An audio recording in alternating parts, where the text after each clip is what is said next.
Have you ever caught yourself thinking, or maybe even saying, that's not my problem?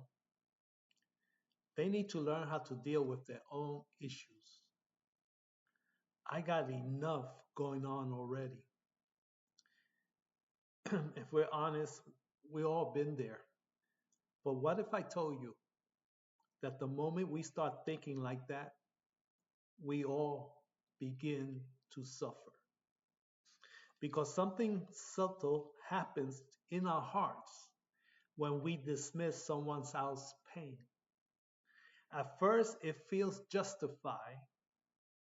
We tell ourselves, I'm just protecting my peace. I don't want to get involved. They got themselves into that. But slowly, without realizing it, we begin to move from God's love to a kind of self centered love. And that kind of love always leads to isolation. Let me ask you something. What happens if you get a wound on your body and you ignore it? You don't clean it, you don't treat it, you just say, it's not that serious. What happens? Does it stay the same or does it get worse? Infection begins, pain increases, and if it's left untreated long enough, it doesn't just affect that one spot, it spreads. Now think about this. The Bible says in 1 Corinthians chapter 12 verse 27 that we are the body, not separate parts doing our own thing, but connected. So what happens when one part is hurting and the rest of the body says, that's not my problem? Does the pain just disappear or does something deeper begins to spread? Because what spreads isn't just pain, it's neglect, distance, hardness of the heart. And over time, we become a people who talk about love but don't actually live it.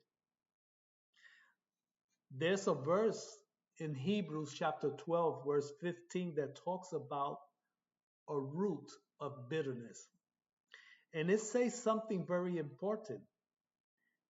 It doesn't just affect one person, it can defile many.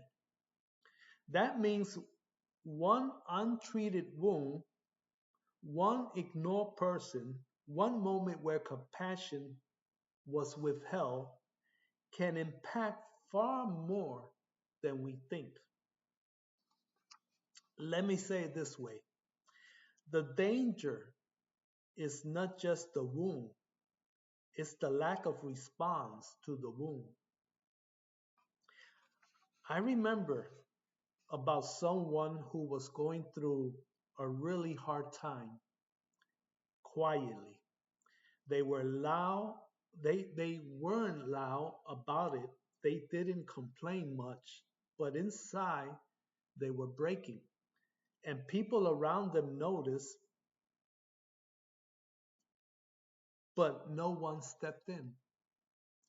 Maybe they thought someone else will handle it. I don't want to say the wrong thing. It's not really my place. And that person, they didn't just struggle, they felt alone in their struggle. And that loneliness did more damage than the original problem ever did. Sometimes it's not the pain that breaks a person, it's the feeling that no one cared enough to come close.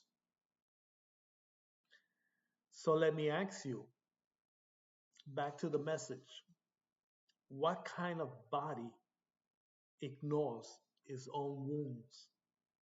What kind of people see pain and walk the other way? What happens to love when it's never practiced. Because here's the truth, when we choose isolation over compassion, the hurting person suffers deeper. The one who ignores becomes colder, and the whole body becomes weaker. And maybe, just maybe, the reason we are sometimes given struggles we don't feel equipped to handle is because we were never meant to handle them alone. The areas where you are weak might be the very places where someone else is supposed to step in. And the areas where you are strong might be someone else's lifeline. Even in the Bible, in Daniel chapter 10:13, an angel needed help, and another angel came to assist. If even angels are not meant to fight alone, what makes us think we are? So the next time you feel tempted to say, that's not my problem, stop, pause for a second, because it might actually be your opportunity to love like Christ. Isolation doesn't protect the body, it weakens it. Compassion is not optional, it's how the body survives.